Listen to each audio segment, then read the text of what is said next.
Hello BookTube, my name is Elizabeth. Welcome or welcome back to my channel, Bookies and Books, and welcome to the second video for People April, the brand new readathon where you are invited to read biographies, memoirs, autobiographies, diaries, letters, correspondence, anything that is about real life people. Non-fiction, I should say. Any non-fiction that is about real life people, whether living or dead.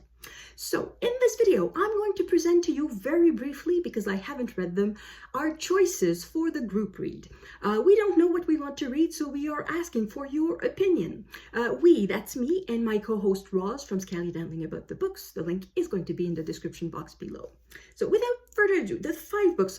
And the way you vote for it, you go to my community tab and you vote. The survey is there. As this video is being released, so is the survey being released. I'm going to leave it there for a few days. Don't know exactly, at least 48 hours, probably 72 hours and a bit more, and then I'll announce what the group read will be. And I will create a Voxer group if you use the Voxer app, and if you want to join the group, just message me on Voxer. That will also be in the description box below, and I'll add you to the group, and then starting on April 1, we will start to read the book. And depending on the book, we may set a pace or not, and we'll figure it out a bit later. For the moment, let's choose the book. So the first book that we have to suggest is Blood Legacy, Reckoning with a Family Story of Slavery by Alex Renton. So as the case often is in nonfiction, the subtitle says it all. So this man goes through the family archives, looks in the paper, and tries to come to grips with what his family has done regarding slavery. He comes from a family of owners of plantations, I think more than one, and this man is from Britain, I believe, and the plantations of his family were in the Caribbean, so in Jamaica and in Trinidad Tobago. So if you know slavery only from the American point of view, perhaps this could be something a bit different. If you like books that are part memoir but also part history, because we are going back in time, this could be a very good choice for you. The next book is a memoir. This is The Cost of Living by Deborah Levy. It says a living autobiography, and if you follow Deborah Levy, you'll know that this is volume 2. However, you don't need to read volume 1 to enjoy volume 2. The books are separate from one another. You're not undertaking something huge. This is a teeny tiny book. Compared to this one, already you can see it's not the same size. Oh, I forgot. Did I say how many pages this one was? This one is about 350 pages. So Blood Legacy is about 350 pages. There are images, and the font is, I would call it, regular size. So in this one is under 200 pages, and the font is very big, and the spacing is very generous. So this will be something short. So this is about this is in the form of reflections, perhaps closer to essays than autobiography per se, and it is reflections about womanhood and writing and how both intersect. So this is the topic of the book. So if you like nonfiction that is about reflection, thought, and if you want a group read that you're going to be able to read in one afternoon, this could be a very good choice for you. Next, we have The Untold Lives of the Women Killed by Jack the Ripper by Hallie Rubenhold. It is possible that Roz and I are the last 2 people on BookTube, if not on the planet, not to have read this. But it's possible also that you have not read it and are waiting for a good reason to pick it up, and this could be it if it becomes our group read. So this is about the 5 women that Jack the Ripper killed. We tend to know them in bulk without really knowing their names, and to think that they were prostitutes, and that basically their lives wasn't, the fact that they were murdered, it was not a big loss to society.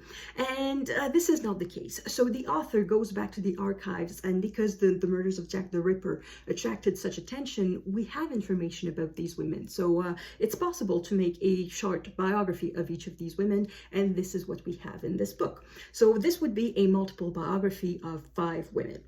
So if you like books that are about past events, about history, that is more biography than memoir, that is the lesser known side of a very famous event, then this book is for you. The next book we suggest is a translation. It is The Women The Women I Think About at Night, Traveling the Paths of My Hero by Mia Kankimäki. So the author is from Finland, and this is translated from the Finnish. So despite the very sapphic title, The Women I Think About at Night, this has nothing to do with that. This is the story of a woman who finds herself at 40 years old quite somehow disappointed with her life. She finds that she's not going anywhere. So she decides to sell her apartment, quit her job, and travel on the path of women that she admires.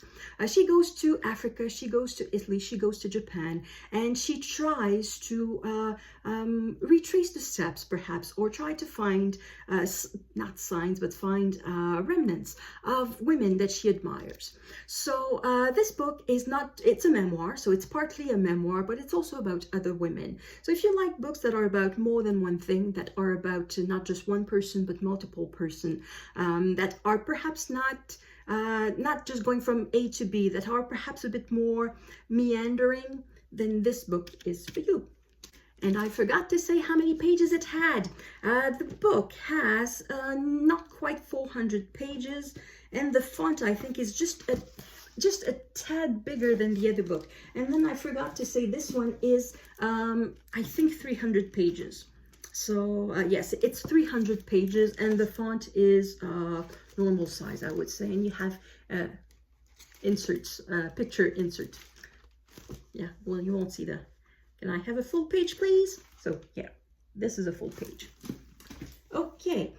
And finally, the last book that we have to suggest, I don't have a paper copy, but we thought something a bit lighter, because we have books about slavery, about murder. How about something a bit more light, something funny, because there are tons of funny memoirs and books that are really not that serious. So this is I'll Have What She's Having, My Adventures in Celebrity Dieting by Rebecca Harrington. So this is a short book. It's under 200 pages, and the author in there spends, I think it's a year, trying the diets of various celebrities that she has heard through articles in magazines, interviews, and things like that. So she tries to eat like Gwyneth Paltrow, like Elizabeth Taylor, like Sophia Loren, and a whole bunch of other famous women. And it's presented in a rather light way, but at the same time, there might be perhaps a more serious message underneath. Why this obsession with thinness? Why this obsession with celebrities? Why do we trust celebrities with what they eat? What do they know about health and nutrition? And things like that. But I don't think that it's presented in a very light way. So this is something that is perhaps, well, definitely less serious than the other books that we have presented. So if you want something that is just not too complicated, that you just want to have a good time, perhaps this could be your choice. So that's it. That's the 5 books that we have on offer for you. Let us know the one that you want to read. Use the community tab for the vote. Perhaps you'll want to check what books you can easily have from your library or your local booksellers. We have checked that all the books are available on both sides of the Atlantic. So they're available, if they're available in Canada, they are in the US, and they are available in Britain. So at least the books are available there. You may want to check your local library or more local sources for you before you vote, and that's it. Vote for the one you want, and then we'll all read it together. So that's it. Thank you everyone for watching, and I will see you in the next video. À la prochaine!